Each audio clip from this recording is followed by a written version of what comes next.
इसलिए हमारे यहाँ भक्ति के लिए सीढ़ियां कही गई हैं।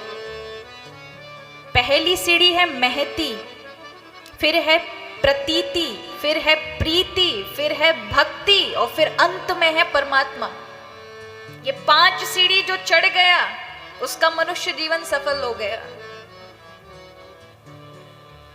महती, हम पहली सीढ़ी पर हैं आज, और ये 7 दिन क्रम वही चलेंगे। महती, प्रतीति यानी आभास, अनुभव होना, सत्यता प्रतीत होना कि हम कौन हैं, ईश्वर कितने नजदीक हैं।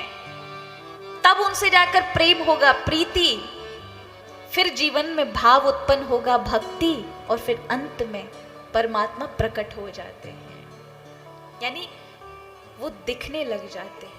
दिखने का अर्थ है आपको स्वतः ही ज्ञान होने लगेगा।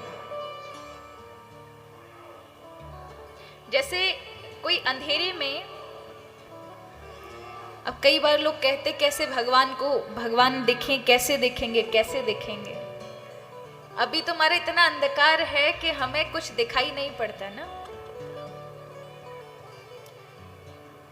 आप किसी अंधेरे किसी कमरे में चले जाओ तो कोई वस्तु ढूंढनी हो ना तो लोगों से पूछना पड़ेगा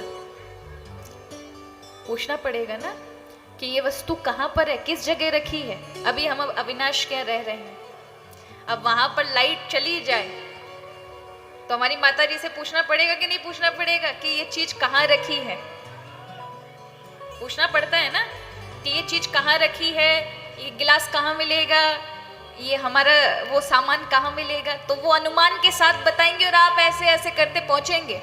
लेकिन कोई दिया जल रहा हो तो दिए के लिए पूछना पड़ता है कि दिया कहाँ दिखेगा। वो अपने प्रकाश से स्वयं प्रकाशित है, उसके लिए किसी हाथ की भी आवश्यकता नहीं कि कोई दिया लाके आपको दिखाए कि ये दिया है। वो दिया सबको दिखा देगा। उसी प्रकार जब ज्ञान हो जाता है ना तो परमात्मा उस दिए की तरह स्वराट प्रकट हो जाते हैं आपके जीवन में। फिर उसके प्रकाश से सब कुछ दिखाई पड़ता है, उसके प्रकाश से दिखाई पड़ता है। इसलिए भक्ति के उपरांत फिर वही स्वराट हो जाते हैं।